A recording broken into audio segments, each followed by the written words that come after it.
nous inspire un petit peu de moquerie, bien sûr, parce que ça semble tellement invraisemblable qu'on n'ait pas calculé la largeur des voies par rapport aux rames commandées. Je trouve ça surprenant.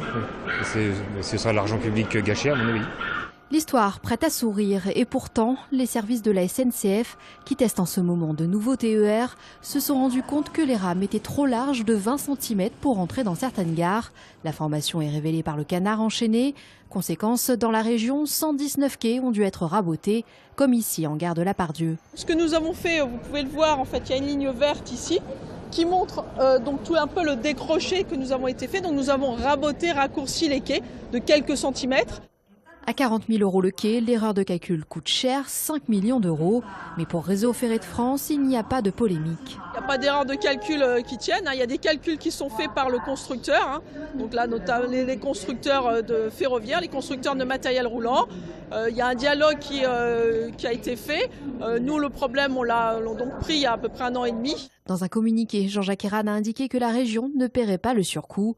Au total, 1300 quais doivent être rabotés dans toute la France pour un montant de 50 millions d'euros. Un prêtre lyonnais mis en examen pour atteinte sexuelle sur un mineur de 14 ans. Il aurait rencontré le jeune fugueur sur Internet. L'homme d'église âgé de 45 ans a reconnu les faits mais affirme qu'il n'avait pas connaissance de l'âge de sa victime. Il a été placé en détention. L'enquête va chercher à savoir s'il était coutumier de tels agissements. De son côté, le cardinal Barbarin a suspendu ce prêtre et dans un communiqué sur le site du diocèse, il affirme son soutien à la famille de l'adolescent. Tu l'as voulu, l'indépendance, tu réclames même la repentance. Alors que fais-tu en France ?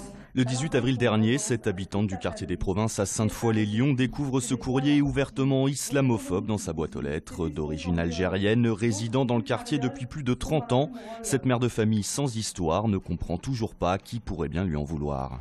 Ça a été un peu choquant pour tout le monde. Justement, c'est ma belle-sœur en lisant ce courrier qui m'a dit de ne pas laisser tomber, quoi, de pas le mettre à la poubelle, de faire ce qu'il faut. Pour que tout le monde soit au courant.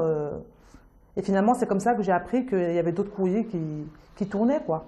En tout, c'est une trentaine de familles des quartiers dits populaires, des Provinces et de la Gravière qui se sont retrouvées mi-avril avec ce courrier dans leur boîte aux lettres. Leur seul point commun, avoir un nom à consonance maghrébine. Alertée par les habitants, la nouvelle maire UMP de cette commune réputée aisée du Grand Lyon prend cette affaire très au sérieux. Qui les envoie, pourquoi, comment, il y a une enquête de police en cours, puisque je rappelle que nombre de familles qui ont reçu ces courriers ont porté plainte. Et donc une enquête de police est en cours. Et donc le travail que nous menons aujourd'hui, c'est bien évidemment d'être efficace et de savoir derrière ce qui se passe. 16 plaintes ont été enregistrées. La Ligue des droits de l'homme envisage elle aussi une procédure en justice. Depuis un mois, aucun autre courrier de ce genre n'a été signalé. Et après l'agitation médiatique, le calme est revenu à Sainte-Foy-les-Lyons.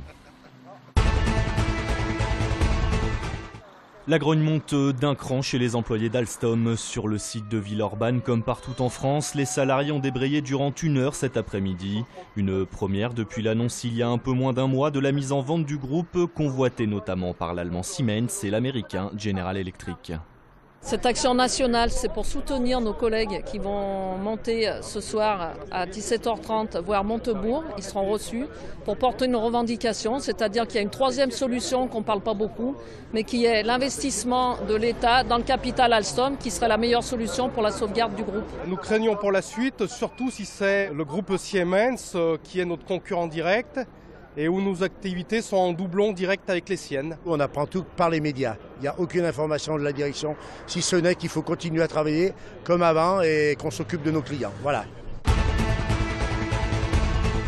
Mobilisation d'élèves et d'enseignants cet après-midi devant la préfecture. Ils étaient environ 130 pour protester contre l'interpellation de Narek, un jeune d'origine russe, scolarisé en CAP à Oulin et qui est menacé d'expulsion, accusé d'avoir menti sur son âge pour rester en France. Il a fait l'objet d'une garde à vue, puis a été jugé en comparution immédiate et incarcéré à la maison d'arrêt de Corba. Voilà, il se voit du jour au lendemain la scolarité arrêtée. Là, il a eu les félicitations au conseil de classe. C'est un élève qui est engagé au lycée, qui est apprécié de tous. Une délégation a été reçue par la préfecture qui maintient sa position selon laquelle il s'agirait d'un cas de faux mineur isolé.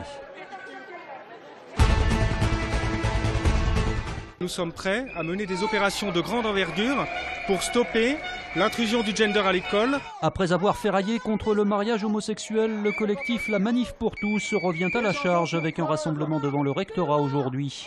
Il demande le retrait du programme Les ABCD de l'égalité, censé promouvoir l'égalité homme-femme, mais qui, selon ces manifestants, favoriserait l'indifférenciation entre les sexes et la théorie du genre. Le tarif flambe à la piscine du Rhône. Le conseil municipal de Lyon devrait valider lundi l'augmentation du prix de l'entrée qui passerait de 3,40 € à 8 €, soit une hausse de 135%, justifiée selon la ville par les travaux de rénovation. L'équipement doit ouvrir le 30 juin. La passerelle du collège à Lyon fermée jusqu'à fin août. L'ouvrage qui enjambe le Rhône doit subir des travaux d'anticorrosion et de peinture. Les riverains et les commerçants installés à proximité se plaignent des conséquences de cette fermeture pour plus de 3 mois.